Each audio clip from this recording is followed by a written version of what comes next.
Hello, मैं बोल रहा हूँ, काम हुआ क्या? मैंने तुमसे कहा था ना कि कल 10 बजे तक तुम्हारा काम हो जाएगा। और मेरी पेमेंट कहाँ है?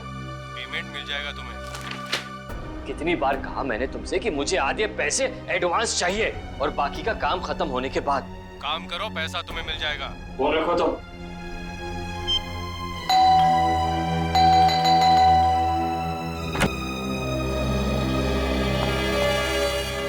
क्या बात है? इतनी घबराई भी क्यों हो? कविता,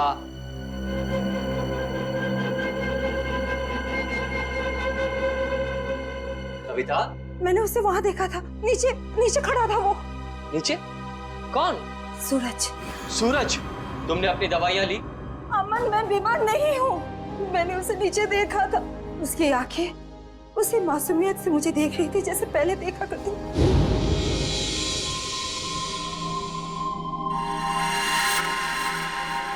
सूरज, सूरज तुम वापस आ गए? मैं जानती थी कि तुम आओगे। ये खून? सूरज, सूरज, सूरज! मैंने आवाज भी दी उसे।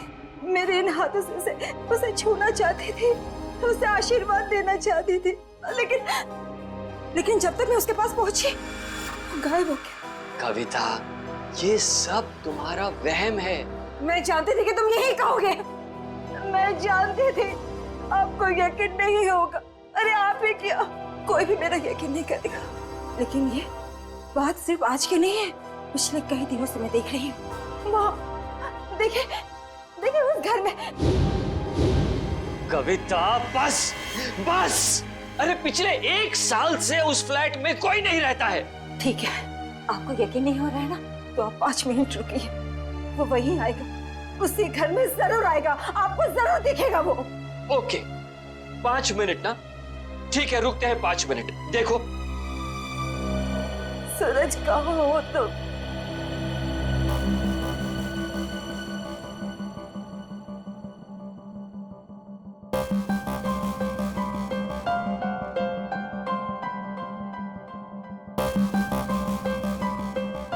लो, हो गए तुम्हारे 5 मिनट। आया सूरज? आया? नहीं ना? प्लीज 5 मिनट और रुकिए, वो जरूर आएगा। बस कविता, बस। अरे अगले आधे घंटे भी यहाँ खड़ी रहोगी ना, तब भी वहां सूरज नहीं आएगा। तुम्हारे पास ये सब फजूल की बातों के लिए फुर्सत है, मेरे पास नहीं। Enough of this nonsense. रुकिए तो, वो आएगा, वो जरूर आएगा।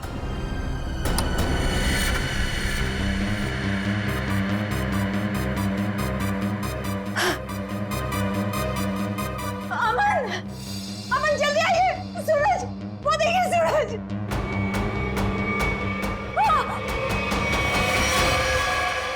सूरज, अमन, अमन, अमन, जल्दी आइए, जल्दी आइए। अरे अमन, सूरज गिर गया। कविता, आइए जल्दी, आइए। वो छत से गिर गया है, मैंने अपनी आंखों से देखा है। चलिए जल्दी। कविता क्या कर रही हो? अरे सबके सामने तमाशा मत करो प्लीज। अरे हमें सूरज को बचाना है। सूरज, सूरज! क्या हुआ मैम साहब, आप इस तरह चिल्ला क्यों रही हैं? कहाँ है सूरज? सूरज कहाँ गया? कौन सूरज मैम साहब? इस विंग में तो इस नाम के कोई भी साहब नहीं रहते। अमन, अमन मेरा यकीन करिए, सूरज को मैंने ऊपर बालकनी से गिरते हुए देखा था। यही गिरा था वो। देखो, यहाँ तो कोई भी नहीं है कोई दिख रहा है? नहीं ना? कविता, क्या कर रही हो तुम?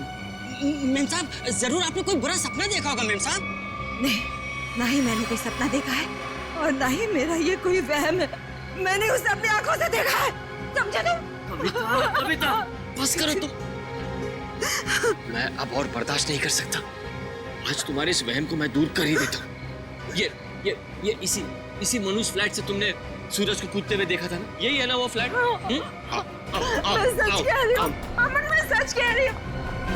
मैंने अपनी आंखों से देखा है उसे गिरते हुए।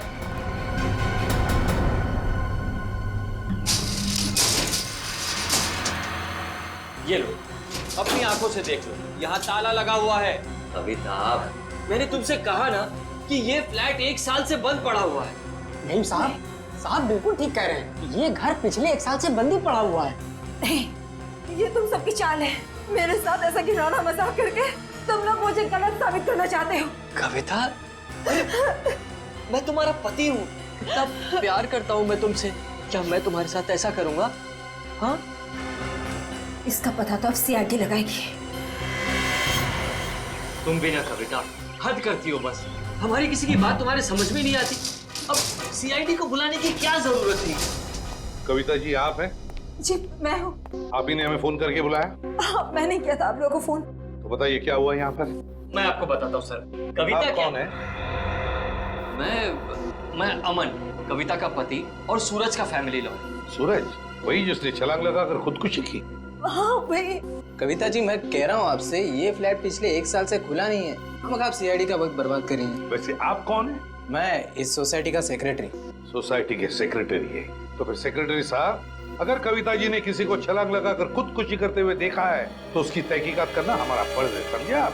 आप हमारा वक्त बर्बाद करने की चिंता मत कीजिए। फ्लैट कहाँ है बताइए? जी ये चाबी है आपके पास? जी। तो खोलिए। कविता जी आप देख सकते हैं यहाँ सारा सामान ढका हुआ है, कोई यहाँ कैसे आएगा? यहाँ की साफ सफाई तक नहीं हुई है। सेक्रेटरी साहब, आप थोड़ी देर के लिए अपना मुंह बंद रखेंगे और सीआईडी को अपना काम करने दीजिए, ठीक है? जैसा आप ठीक समझे। हाँ तो कविता ये बताइए, कल रात को आपने सूरज को कहाँ पर देखा? जी वहाँ उस बालकनी में। बालकनी?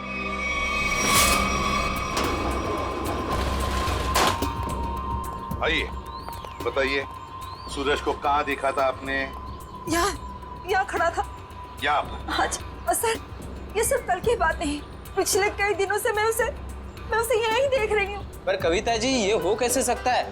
ये फ्लैट को बाहर से ताला लगा हुआ था और ये फ्लैट 6ठे माले पर है। भले ये फ्लैट 6ठे माले पर हो या 7वें माले पर, लेकिन यहाँ पर कोई तो आया था जरूर। कल रात को यहाँ पर कोई था, समझे? पर ये आप इतनी यकीन के साथ कैसे कह सकते हैं? ये मैं नहीं कह रहा हूँ, इस रेलिंग पर जो धूल जमी हुई है ना, ये हमें बता रही है। पर ये हो कैसे सकता है? कोई तो आया था यहाँ पे बालकनी में। ये बालकनी की रेलिंग पे ये मिट्टी देख रहे हो? यहाँ पे मिट्टी साफ है। ऐसा लगता है कोई यहाँ पे था जिसने इस रेलिंग के साथ छेड़छाड़ की। अब आप लोगों को मेरी बात पर यकीन हुआ ना सर? देखा अमन, मैं सच कह रही थी। एक मिनट। अगर किसी ने यहाँ से खुदकुशी की होती तो उसकी लाश कहाँ है? और इतने ऊपर से कूदने के बाद जमीन पर गिरते ही उसका सर फटा होगा, खून निकला होगा। जमीन पर ना उसकी लाश मिली, ना जमीन से खून के निशान। और तो और वॉचमैन तो कुछ देखता। अब हम देख लेंगे और पता भी लगा लेंगे। देख नीचे चलते हैं।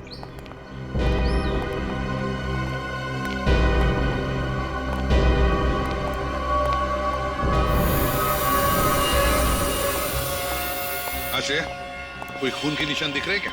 नहीं सर, अब तक तो यहाँ कुछ नहीं मिला है।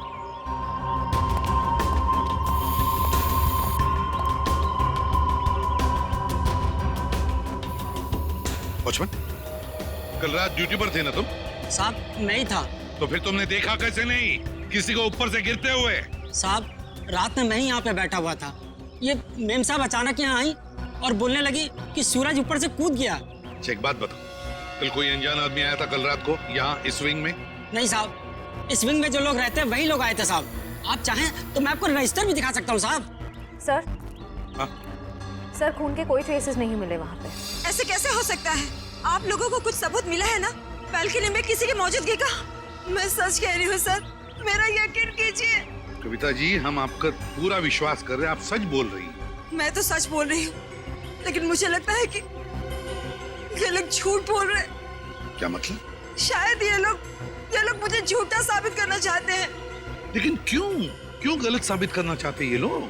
ऐसा ही है सर, मेरे आने से पहले इन लोगों ने लाश को ठिकाने लगा दिया होगा, खून भी साफ कर दिया होगा। मेरा यकीन कीजिए, मैं सच बोल रही हूँ।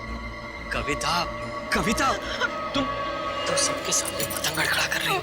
एक मिनट सर, आप नहीं सर, मैं सच बोल रही हूँ। सर, आप मेरी पत्नी की बातों को ज्यादा गंभीरता से मत लीजिए। दरअसल उसका दिमागी इलाज चल रहा है। दिमागी इलाज चल रहा है? क्यों, किस लिए? उसे हेलुसिनेशंस होते हैं सर। उसे ऐसे लगता है जैसे सब लोग उसके खिलाफ हैं। और जिस सूरज की वो बात कर रही है ना, उसकी तो 1 साल पहले मौत हो चुकी है। सूरज की मौत 1 साल पहले हुई थी? जी। अच्छा, और फिर भी इस बात का तो नजरअंदाज नहीं कर सकते ना कि आपकी पत्नी कविता ने किसी को ऊपर से छलांग लगाकर खुदकुशी करते हुए देखा है। बस एक बात बताइए, सूरज की मौत हुई कैसे थी? सर सूरज ने फ्लैट से कूदकर आत्महत्या कर ली थी। वैसे आप कौन है? मैं सूरज का चचेरा भाई प्रतीक और ये मेरी पत्नी नताशा। एक बात बताइए, सूरज ने आत्महत्या क्यों की? सर सूरज को अपने पिता से बहुत लगाव था और उनकी मौत के बाद उसके पास जिंदा रहने का कोई मकसद ही नहीं बचा था।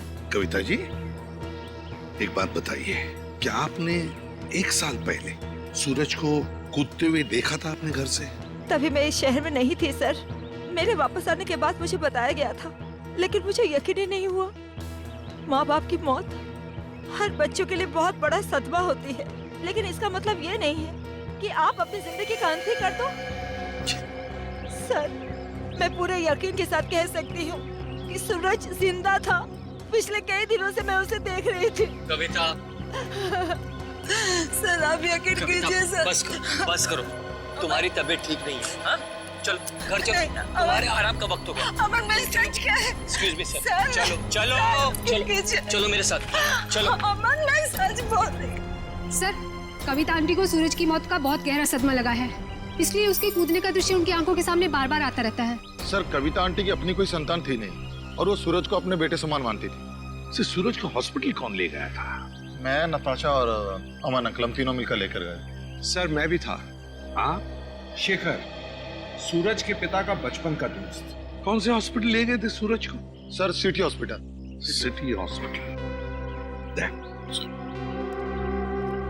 सूरज की मौत 1 साल पहले हुई है, तो पता लगाना पड़ेगा कि लोकल पुलिस स्टेशन का कौन सा ऑफिसर उस केस को देखता था, और फिर उसे लेकर सिटी हॉस्पिटल जाना पड़ेगा। 16 दिसंबर 2012 की रात थी जब सूरज को इस हॉस्पिटल में लाया गया था। काफी नाजुक हालत थी उसकी, कंधा टूट गया था उसका, सर पे भी गहरी चोट आई थी। लग नहीं रहा था कि वो बचेगा। लग नहीं रहा था? बिल्डिंग से कूद के उसकी मौत हो गई थी ना? मौत? नहीं सर, इस हॉस्पिटल के डॉक्टर इतने काबिल थे, उन्होंने उसको बचा लिया था। क्या सूरज जिंदा है? नहीं सर, वो मर चुका है। अरे अभी अभी तो तुम कह रहे थे कि डॉक्टरों ने उसे बचा लिया था। सर वो बच गया था और उसके जीने की पूरी तमन्ना खत्म हो चुकी थी। हॉस्पिटल से ऑपरेशन के 3 दिन बाद ही वो हॉस्पिटल से भाग गया और फिर ओडाला के ब्रिज से जाकर उसने आत्महत्या कर ली। ओडाला ब्रिज? मतलब सूरज की मौत बिल्डिंग से कूदने से नहीं, ओडाला ब्रिज से कूदने से हुई है। मगर सर सूरज के घर वालों ने हमसे झूठ क्यों कहा? खैर उसका तो पता हम लोग लगा ही लेंगे। पहले जरा उस डॉक्टर से मिलते हैं जिसने सूरज की जान बचाई थी। सूरज का ऑपरेशन डॉक्टर रेणुका ने ही किया था। डॉक्टर रेणुका? जरा बुलाइए उन्हें। पर अब डॉक्टर रेणुका इस हॉस्पिटल में काम नहीं करती हैं। काम नहीं करती? क्या मतलब? सर जिस दिन सूरज हॉस्पिटल से भाग गया था उस दिन डॉक्टर रेणुका भी हॉस्पिटल में आखिरी बार ही दिखी थी। सर हो सकता है डॉक्टर रेणुका ने ही मदद की हो सूरज की हॉस्पिटल से भागने में, क्योंकि इतनी गहरी चोट लगने के बाद कोई आदमी अकेले तो भाग नहीं सकता। ठीक है। जब सूरज का ऑपरेशन हो रहा था तो आप भी थी ना ऑपरेशन थिएटर में?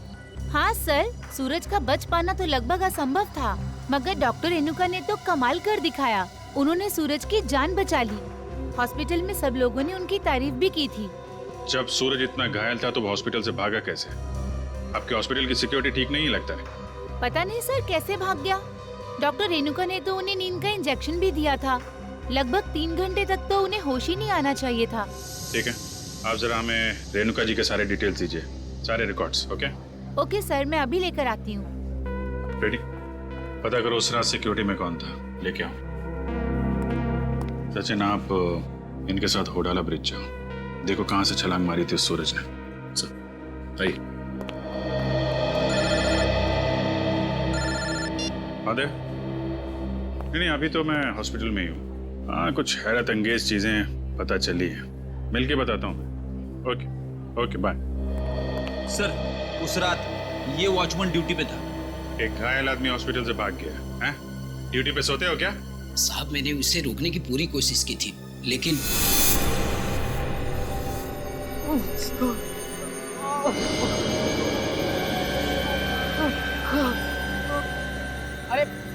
अरे साहब आप कहाँ जा रहे हैं?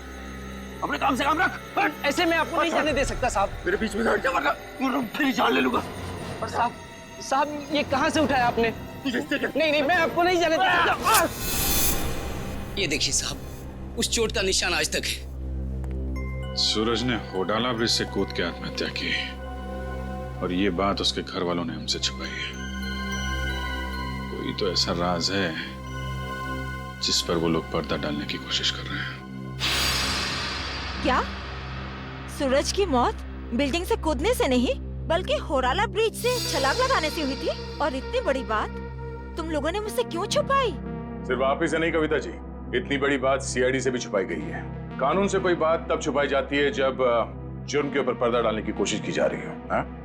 वो ये बात हमने कविता से इसलिए छुपाई थी, हम नहीं चाहते थे कि कविता सूरज के वापस लौटने की झूठी उम्मीद में जिए। जी हाँ सर, मौत बिल्डिंग से कूदकर हुई हो या फिर होडाला ब्रिज से छलांग लगाकर, सच तो ये है कि सूरज अब कभी भी लौटकर वापस हमारी जिंदगी में नहीं है। माना सूरज ने होडाला ब्रिज से नीचे छलांग लगाई मगर किसी को उसकी लाश मिली, है? तो आप लोग इतने यकीन के साथ कैसे कह सकते हैं कि सूरज मर चुका है? मैं जानती थी कि सूरज जिंदा है और वो वापस जरूर आएगा। हे भगवान, तेरा लाख लाख शुक्र है, वो वापस आएगा। इसीलिए हमने ये बात कविता से छुपाई, क्योंकि हम नहीं चाहते थे कि ये सूरज की वापसी की झूठी आस में बंधी रहे। अब आपने इसे सब कुछ सच सच बताकर इस बेचारे की बची कुची जिंदगी में भी जहर घोल दिया। तुम मेरे पति नहीं हो, दुश्मन है दुश्मन। तुमसे मेरी खुशी देखी नहीं जाती, मेरा सुख तुमसे बर्दाश्त नहीं होता। बोलो, ये छुपाया था मुझसे, हमें नहीं छोड़ेंगे। कविता जी संभालिए। छोड़िए। अब तो खुश है ना आप लोग हमारे घर में झगड़ा लगाते हो? आपके घर के झगड़े से ज्यादा जरूरी फिलहाल हमें यह जानना है सूरज जिंदा है या नहीं, और अगर वो जिंदा नहीं है तो फिर कौन है वो आदमी जो नकली सूरज बनकर ये खेल खेल रहा है? अच्छा, ये है डॉक्टर रेणुका, इसने बचाया सूरज को। हाँ सर, इनके घर पे पूछताछ करने पे इनके नौकर ने बताया कि हॉस्पिटल की नौकरी छोड़ने के 1 हफ्ते बाद ये सिंगापुर चली गई थी। हॉस्पिटल से नौकरी छोड़ने के बाद ये सिंगापुर चली गई, तो फिर कभी न कभी तो वापस आती होगी। नहीं सर, वापस आना तो दूर की बात है, इन्होंने एक फोन तक नहीं किया। अरे, एक फोन तक नहीं किया? बड़ी अजीब बात है। कोई अपना घर नौकर पर सौंप जाता है तो कभी न कभी फोन करके पूछताछ तो करता है घर की हालत के बारे में। हाँ सर, पर इन्होंने ऐसा बिल्कुल नहीं किया। और सर, नौकरों की पगार हर महीने सीधे उनके अकाउंट्स में डाल दी जाती है, वो भी कैश। नहीं, कुछ और ही चक्कर है, कुछ और ही चक्कर है ये। सर ये धीरज, इन्होंने सूरज को होडाला ब्रिज से कूदते हुए देखा था 1 साल। क्या तुम्हें पूरा यकीन है कि वो सूरज ही था? जी सर, पुलिस ने उस वक्त उसकी फोटो दिखाई थी, वही सूरज था। क्या यही था वो? हैं? जी सर, यही सूरज था।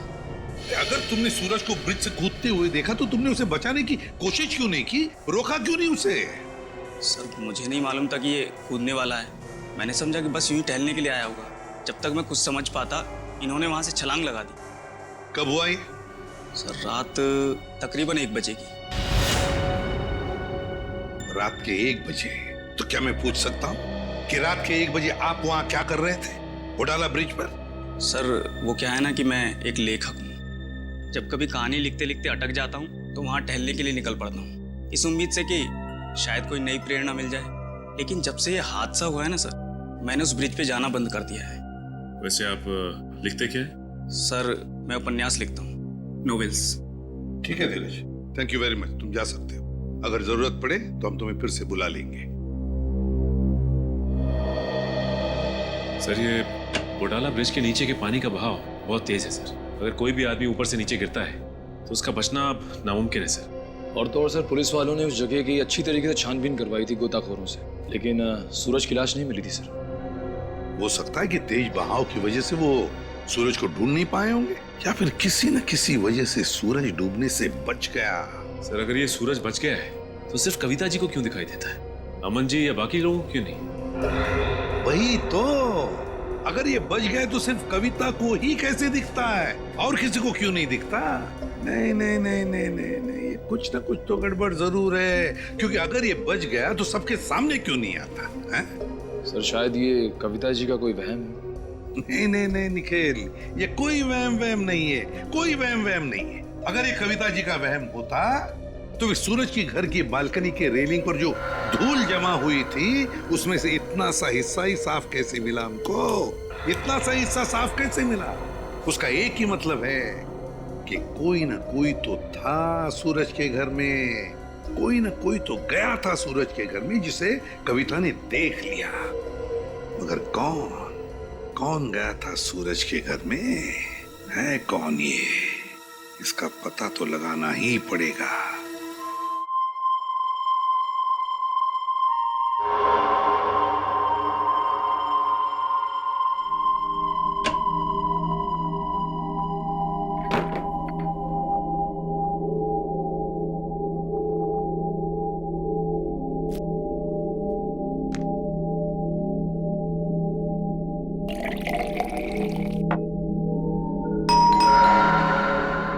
इस वक्त कौन हो सकता है?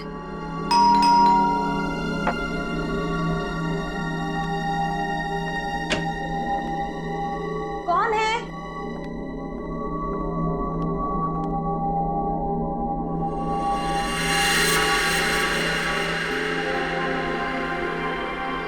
सूरज, सूरज, आज सबके मुंह पे ताला लग जाए।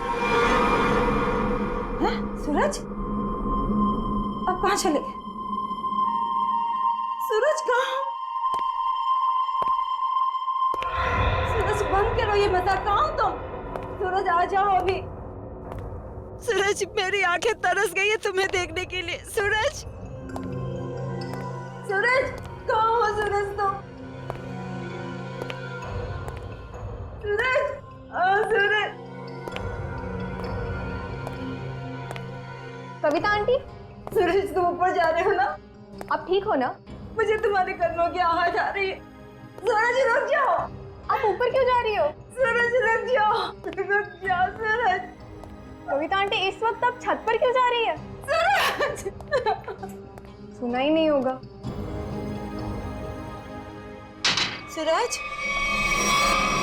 सूरज मैं जानती हूँ कि तुम छत पर आके छिपे हो। देखो, अब अच्छे बच्चे की तरह वापस आ जाओ। अब मेरे सब्र का और इम्तिहान मत लो सूरज। कहाँ हो तुम? अब अगर तुम 5 गिनने तक बाहर नहीं आए ना, मैं तुमसे कभी बात नहीं करूंगी।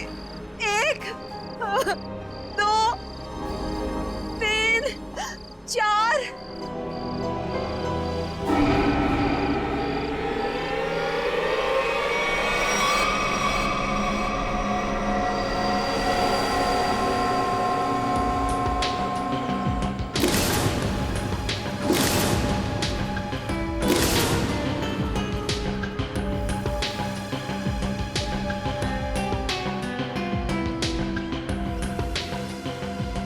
तुम इस विंग के वॉचमैन हो ना? जी साहब। कैसे हुआ ये सब? साहब, कल रात तकरीबन 2 बजे मुझे किसी की चीख सुनाई दी। देखा तो कविता मैम साहब लहूलुहान जमीन पर पड़ी हुई थी। सर, मैं सोच भी नहीं सकता था कि सूरज के गम में कविता आत्महत्या। पता नहीं आजकल के लोग इतना कमजोर क्यों हो गए। दुख बर्दाश्त करने की किसी में भी शक्ति नहीं रही। सर, सही है, देखिए।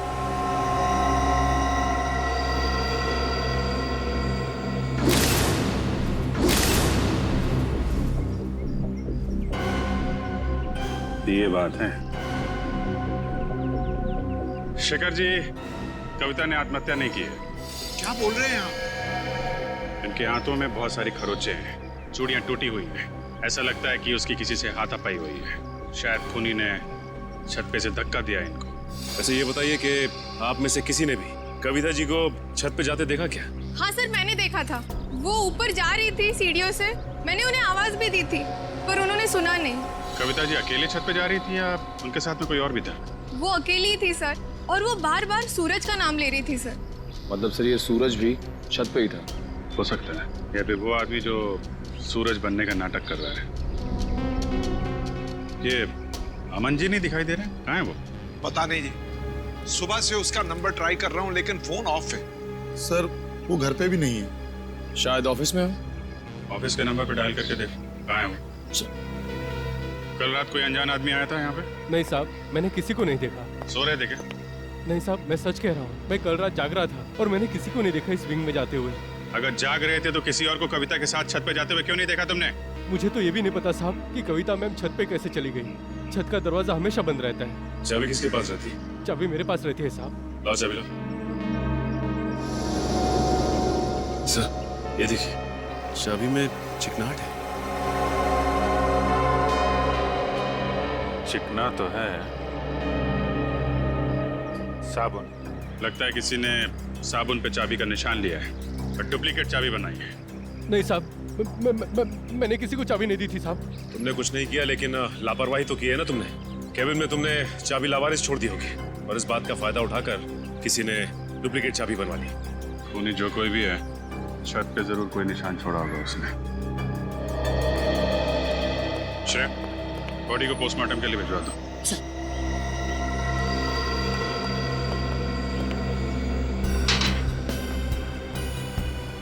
यहां से गिरी है।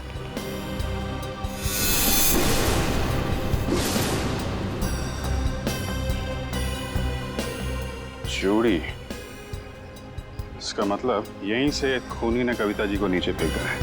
यहीं पे हाथापाई हुई होगी और खूनी ने कविता को यहां से फेंक दिया है।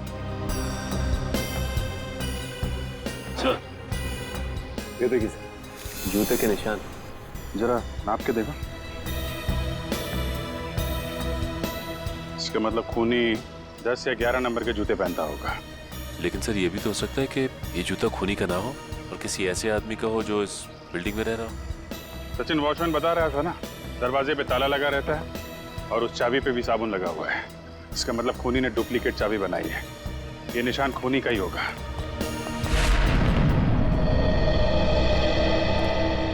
क्या पता चला ऑफिसर? सर उनके ऑफिस ने बताया कि अमन जी कल दिल्ली जाने वाले थे कॉन्फ्रेंस के लिए, लेकिन वो दिल्ली पहुंचे ही नहीं। दिल्ली पहुंचे ही नहीं? हाँ सर, उनकी फ्लाइट की टिकट ही बुक थी, लेकिन वो मुंबई एयरपोर्ट तक ही नहीं पहुंचे। सर कहीं ऐसा तो नहीं कि अमन जी ने ही कविता जी को? कैसी बात कर रही हैं आप? अमन कविता से बहुत प्यार करता था और वो कविता के लिए अपनी जान तक दे सकता था। ऐसी बात है तो फिर अमन गायब क्यों हो गया? बीवी की मौत हो गई और पति लापता? सर मुझे शुरू से ही अमन के हाव भाव कुछ ठीक नहीं लग रहे थे। क्या मतलब? सर, अमन जी शुरू से ही हमारे परिवार के वकील रह चुके हैं। सूरज के माता पिता की मौत के बाद उन्होंने कभी किसी को बताया ही नहीं कि जायदाद का बंटवारा कैसे होगा। सर मुझे लगता है अमन के दिल में खोट है, वो खुद ही सारी जायदाद हड़पना चाहता है। और हो सकता है कविता आंटी को सूरज बन के डराने के खेल में उन्हीं का हाथ हो। खैर अमन इसमें शामिल है कि नहीं ये तो हम लोग पता लगा ही लेंगे, लेकिन ये बात तय है कि ये सारा खेल जायदाद की वजह से ही रचा जा रहा है। सूरज अगर बिल्डिंग में आया था तो आसपास जरूर किसी ने देखा होगा। हाँ सर, सामने पान की दुकान है सर। अरे भाई सुनो। आइए साहब, 4 पान लगा देता हूँ। मैडम के लिए मीठा पान, चेरी वाला। अरे नहीं, पान बाद में खाएंगे, थोड़ी बात कर लेते हैं पहले। हाँ जी, कहिए। अच्छा ये बताइए कि आपकी दुकान कितने बजे तक खुली रहती है? सुबह 9 से रात के 11 बजे तक। क्या आपने इस आदमी को कल इस इलाके में देखा था? अरे आप लोग तो ऐसे बातें कर रहे हैं जैसे आप लोग सीआईडी वाले हैं। ठीक पहचाना आपने? अरे आप तो सचमुच में सीआईडी वाले हैं। देखा था इसको? जी साहब, कल रात को इस आदमी को देखा था। ठीक से याद है तुम? कोई धोखा तो नहीं हो रहा? जी साहब, मेरी नजर 6x6 की है, कभी धोखा नहीं खाती। मतलब सर सूरज जिंदा है? इसका मतलब वो जो जूतों के निशान हमें बिल्डिंग के छत पे मिले थे वो सूरज के थे और उससे नहीं कविता को मारा है। मतलब सर ये जुर्म अमन और सूरज दोनों मिलके कर रहे हैं। ये भी तो हो सकता है कि कविता जी का खून सूरज ने किया और अमन को जबरदस्ती ले गया अपने साथ। लेकिन सर कविता जी तो सूरज के लिए उनकी माँ की तरह थी, फिर उन्होंने कविता जी को छत से क्यों गिराया होगा? साहब, क्या इस आदमी ने किसी को छत से धक्का दे दिया? शायद किसी का खून किया है इसने। और कुछ जानते हो इस आदमी के बारे में? जी साहब, इसने अपनी कार गलत जगह पार्क की थी। टोइंग वाला आया और कार उठा के लेके चला गया। कहाँ पे पार्क की थी गाड़ी? वहाँ साहब, वहाँ खड़ी थी। XYZ 040925।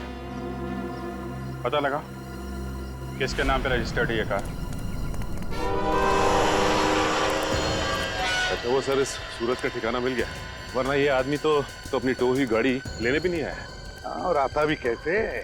चोरी की गाड़ी जो थी एक एक कदम फूक फूक के रख रहा है ये सूरज।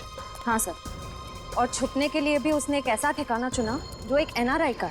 हाँ, एक NRI का, एक ऐसा आदमी जो महीनों तक अपनी घर की हालत देखने के लिए आता तक नहीं। यहाँ पे ताला लगा हुआ है। बोल दो।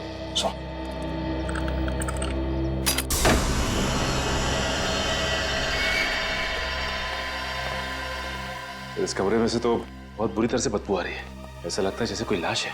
कोई लाश ही सड़ी है इस घर में। ढूंढो, देखो कहाँ पर है वो लाश।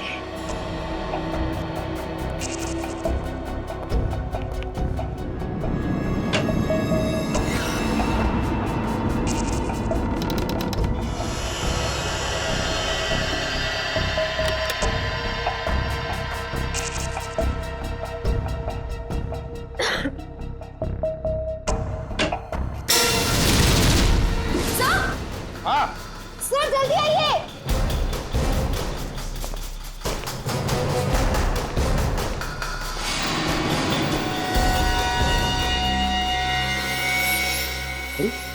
तो रेणु कहाँ है? यही है ना वो डॉक्टर जिसने सूरज पर इलाज किया था? ये रेणुका ही है। लेकिन सर इसके नौकर ने तो बताया था कि रेणुका सिंगापुर गई। जरूर रेणुका ने झूठ कहा था अपने नौकर को कि वो सिंगापुर जा रही है। सर ये देखिए, गले पे निशान। ऐसा लगता है किसी तार से गला घोंट के मारा गया है। बिल्कुल पतला सा था, और जिस तरह से बदबू आ रही है, जिस तरह से ये लाश सड़ी है, लगता है 2-3 दिन तो हुए हैं इस खून को। सर ये देखिए, उसके हाथ पे भी निशान है। वो इधर भी। सर ये निशान इस चीज का हो सकता है। ये निशान लगता है किसी रस्सी वस्सी से होते हैं ना निशान, खींचते वक्त वैसे लगते हैं ये निशान। ढूंढो जरा इस कमरे में, जो भी चीज है, जिस चीज से ये निशान बना है, तो यही कहीं मिलना चाहिए।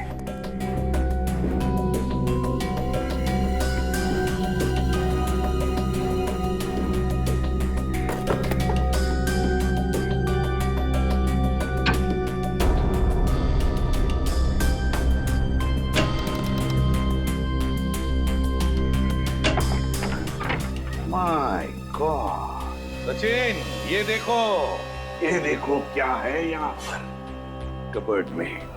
डमी।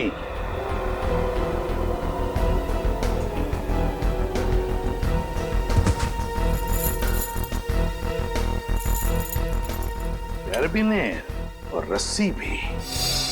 सचिन, लगता है रेणुका के हाथ पर जो निशान है ना, शायद इस रस्सी की वजह से ही है, खींचते हुए। ये देखो ऐसे। हाँ सर, लेकिन सर ये सारी की सारी चीजें इस घर में क्या कर रही हैं? क्योंकि ये सब चीजें तो शूटिंग में इस्तेमाल की जाती है, हार्नेस बांधने के लिए। याद है सचिन, सूरज के घर की बालकनी की रेलिंग पर बहुत सारी धूल जमी हुई थी, लेकिन एक जगह पर इतना सा हिस्सा साफ था। जरूर इस रस्सी की वजह से ही होगी वो जगह साफ। मतलब सर ये सूरज का बालकनी से कूदना कविता जी का वहम नहीं था, बल्कि रेणुका और सूरज दोनों की मिलीजुली साजिश थी। बिल्कुल सचिन, ऐसा ही होगा। हुआ ये कि सूरज जब अपने घर में आया तो कविता ने उसे सामने से देख लिया। फिर सूरज और रेणुका ने मिलकर इस डमी को अपने बालकनी से नीचे फेंक दिया। तब कविता को शायद ऐसे लगा कि सूरज अपनी बालकनी से कूद पड़ा, तो वो अपने पति के साथ नीचे दौड़ कर आई, और यहाँ सूरज और रेणुका इस डमी को ऊपर खींचने लगी इस रस्सी से, और इसीलिए खींचने की कोशिश में रस्सी के जख्म के निशान रेणुका के दोनों हाथों पर आ गए। मगर सर ये सारा का सारा प्लान रेणुका और सूरज का था। एक बात समझ में नहीं आई, ऐसी क्या मजबूरी आई सूरज के सामने कि उसे रेणुका को मारना पड़ा? शायद रेणुका सूरज को ब्लैकमेल कर रही थी। Double game. काम करो, इस रेणुका के सारे फोन रिकॉर्ड्स चेक करो, सारे फोन रिकॉर्ड्स, और साथ में ये भी पता लगाओ कि ये डमी, ये कैरबिनेर और ये रस्सी कहां से खरीदे गए थे। पता चलेगा इस पूरे प्लान के पीछे किसका हाथ है, किसका दिमाग है। सर, सर आपने ठीक कहा था सर। वाकई में रेणुका के कॉल रिकॉर्ड से दूध का दूध और पानी का पानी हो गया सर। क्या पता चला फोन रिकॉर्ड से? ये देखिए सर, पिछले 1 साल में रेणुका को सबसे ज्यादा कॉल इस नंबर से आया सर, और ये नंबर अमन जी का है। हाँ, सबसे ज्यादा फोन अमन से आए हैं। तो क्या अमन हमसे झूठ बोल रहा है? कहीं अमन भी तो मिला नहीं इसमें? हो सकता है सर, हो सकता है कि अपनी बीवी की मानसिक स्थिति का फायदा उठाया उसने, और ये सारा ड्रामा रचा सूरज का, ताकि वो अकेले उसकी प्रॉपर्टी का हकदार बन जाए। सर एक बात मेरी समझ में नहीं आ रही है, वो सूरज जिसे उस पान वाले ने देखा था, वो असली सूरज था या नकली? वो असली भी हो सकता है श्रेया। भले ही सूरज ने होडाला ब्रिज से छलांग लगाई, मगर उसकी लाश कहाँ मिली है किसी को? अब तक किसी को भी उसकी लाश नहीं मिली है। लेकिन सर सूरज को तो काफी लगाव था कविता जी से, तो वो ऐसी हरकत क्यों करेगा? कहीं ऐसा तो नहीं कि ये सूरज नकली है? आ गया क्या? Great work Sachin. पता चल गया उस दुकान का जहां से वो डमी खरीदा गया था। अब पता चलेगा कि असली सूरज कौन था और नकली सूरज का। सर हीरोइन की वीक्स तो मैं आपको 20 तरह की भिजवा सकता हूँ सर। आप सुनिए तो सर, पर आपकी एक्ट्रेस इतनी सनकी है, उसे एक भी वीक पसंद नहीं आता सर। हाँ ठीक है, भिजवा तो दूंगा, पर हाँ हर वीक का 1500 रुपया लगेगा डिपॉजिट के तौर पर। मंजूर है? Okay sir. क्या भाई साहब, मेरे लायक भी कोई विग है क्या? क्यों नहीं सर, एक मिनट। हाँ सर, आपकी पर्सनैलिटी को देख के ये विग जचेगा सर। नहीं, मेरे हिसाब से इनके ऊपर ये विग सूट करेगी, और मेरे ऊपर ये वाली, और फ्रेडी तुम्हारे ऊपर ये थोड़े लंबे बाल चाहिए ना, इनके ऊपर ये वाला जचेगा। सर ये कैसा मजाक है? मजाक नहीं, हम लोग सीआईडी से हैं। सीआईडी? जी हाँ। कौन आया था इनमें से आपके पास? नहीं सर, कोई नहीं आया था सर। ध्यान से देखो, हो सकता है इनमें से कोई आदमी ये डमी लेने आया हो। हाँ सर, ये डमी तो वो आदमी किराए पर लेकर गया था सर, और वापस आ ही नहीं सर। कौन था वो आदमी? सर एक मिनट, मैं देख के बताता हूँ। मिल गया, धीरज नाम था उसका सर। सर उस आदमी का नाम भी तो धीरज था ना, जिसने सूरज को ब्रिज से कूदते हुए देखा था। अच्छा भाई साहब, ये उस आदमी के चेहरे पे कोई कटा हुआ निशान था क्या? हाँ सर, ऐसा ही कटा हुआ निशान था सर। तो ये धीरज भी शामिल है इस षड्यंत्र में, अमन और रेणुका के साथ। रेडी, पता लगाओ इस धीरज का मोबाइल इस वक्त कहाँ पे है। अरे वो पिक्चर देखी है मैंने यार, बहुत घटिया है। अरे क्या बात कर रहा है यार, वो पिक्चर इतनी घटिया कैसे हो सकती है? भाई उसका डायरेक्टर जाना माना है, और गाने जबरदस्त, एकदम जबरदस्त हैं। कानून के गाने भी बहुत जबरदस्त होते हैं। कानून के गाने? आप लोग, अरे अभी गाना गाना शुरू नहीं किया, कहाँ जा रहे हो? अरे सुनो तो।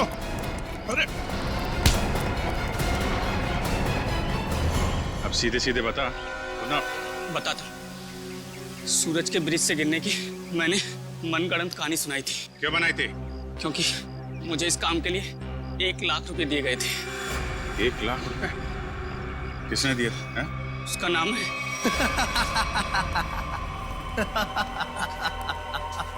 क्यों किया तुमने कविता के साथ ये सब, और मुझे यहाँ इस तरह बांध कर तुम्हें क्या मिलेगा? सुकून, ढेर सारा सुकून। ठीक उसी तरह जिस तरह मौत की दुनिया से निकलकर जिंदा लोगों की दुनिया में आकर मिलता है, वो सुकून। बकवास बंद करो। ना तुम कभी मरे थे और ना ही तुम सूरज हो। बहरूपिये हो तुम, बहरूपिये। अरे बाप रे, तुम्हें तो सब पता है। क्या है ना कि इतनी बातें जानना तुम्हारी सेहत के लिए ठीक नहीं है, तो मैं सोच रहा हूं कि तुम्हारी सारी तकलीफें मैं दूर कर ही देता हूं। ये क्या कर रहे हो तुम? इतनी बातें जानना तुम्हारी सेहत के लिए ठीक नहीं है, तो मैं सोच रहा हूं कि तुम्हारी सारी तकलीफें मैं दूर कर ही देता हूं।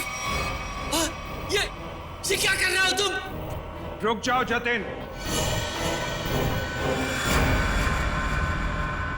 इसकी टिकट काटने से पहले इसे देख लेने दो कि ये सारा खेल किसका रचा हुआ है।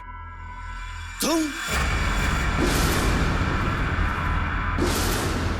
हाँ मैं कभी सोच भी नहीं सकता था कि इस सब के पीछे तुम हो। तुम्हारे सोचने की शक्ति वैसे भी कभी कुछ खास रही नहीं, और अब अपने जीवन के आखिरी पलों में अपने दिमाग पर जोर डालना बंद करो, हम ही सब कुछ आपको बता देते हैं। क्यों जतिन? क्या है ना कि तुम्हारे मरने के बाद मैं कोर्ट जाऊंगा, सूरज बनकर सरकारी कागजों पर दस्तखत करूंगा। फिर क्या है, सारी जायदाद हमारी। क्यों बॉस? अरे तुम लोगों को प्रॉपर्टी चाहिए थी तो मुझसे पहले ही कह देते। कविता की जान लेने की क्या जरूरत थी? बहुत अफसोस है कविता की मौत का। जतिन चलो अब देर मत करो, इसे भी भेज दो कविता के पास, भेज दो। Yes boss.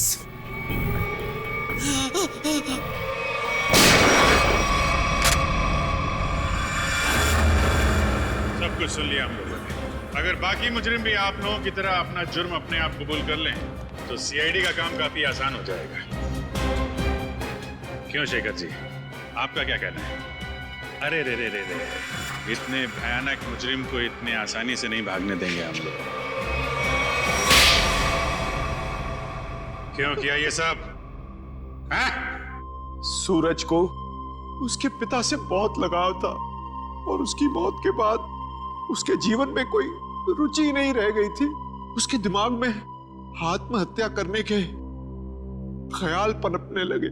इसलिए तुमने सोचा कि सूरज को तो प्रॉपर्टी में कोई इंटरेस्ट है नहीं, तो क्यों ना बहती गंगा में हाथ धुल लिया जाए, उसकी प्रॉपर्टी हथिया ली जाए। हाँ, इसलिए जब पहली बार सूरज ने बिल्डिंग से कूदकर आत्महत्या करने की कोशिश की तो तुरंत मैं उसे हॉस्पिटल लेकर गया ताकि किसी तरह से भी उसकी जान बच जाए और वो अपनी सारी दौलत मेरे नाम कर दे। और जैसे ही रेणुका को पता चला कि करोड़ों रुपए तुम्हारे हाथ लग गए तो उसने अपना हिस्सा मांगना शुरू कर दिया तुमसे। हाँ, लेकिन गड़बड़ तब हुई जब वो दोबारा हॉस्पिटल से भाग गया। मैंने और रेणुका ने बहुत ढूंढा उसे और तब हमने देखा कि सूरज, सूरज नहीं, सूरज मेरा पीछा मत करो, मेरे पीछे मत आओ, मेरा मर जाना है, ठीक है? नहीं, मुझे दोबारा बचाने की कोशिश मत करो। नहीं सूरज, ऐसा बर्ताव मत करो। किसी एक आदमी चले जाने से जिंदगी खत्म नहीं हो जाती। वो मेरे पापा थे। पापा, तुम लोग क्या समझोगे मेरे पापा के बारे में? नहीं सूरज, नहीं नहीं नहीं, मुझे छोड़ दो। मुझे अगर तुम दोनों में से किसी ने भी कूदने से रोका तो मैं अपनी जान ले लूंगा, मैं अपनी जान ले लूंगा, मैं अपना